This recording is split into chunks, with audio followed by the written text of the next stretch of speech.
let me just say something quickly about a company, corporate surveillance. If I go on Google and I do a search and then I go on Facebook, suddenly I get ads on Facebook for the search terms that I used on Google, and that's a kind of surveillance. They're watching what I'm doing. But there are two aspects here that make it different than government surveillance. One is, why are they surveying me? They're surveying me to sell me something. All right? I either want it or I don't want it. If I want it, good. Then I've suddenly discovered a new source of the thing, and if I don't want it, I can ignore it. So again, if you treat people as adults, what's the big deal? At the end of the day, government surveillance, government anything, has at the other side of it the ability to coerce, the ability to force.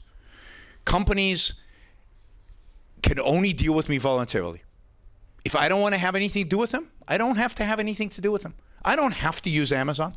I don't have to use Facebook. I don't even have to use Google. And the flip side of that is all of us, if we care about it, then don't give them all this information.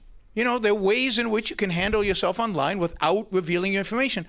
And insist that companies have clearer, terms of service agreements and all these things. A lot of it is the reason you get the surveillance is because we don't care. We're happy to have them do it because they provide us with a service. Government is different because we know where that leads in the end. You know how they can use the data.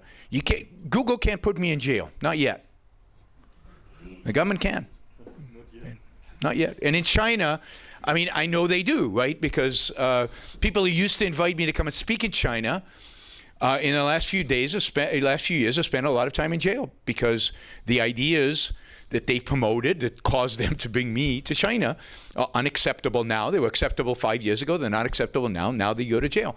And how did the Chinese authority know that they were advocating these ideas? Because they were surveying them. And that's a big difference between that kind of surveillance that can lead you to that kind of result than surveillance that results in you getting more, advertising for a particular company.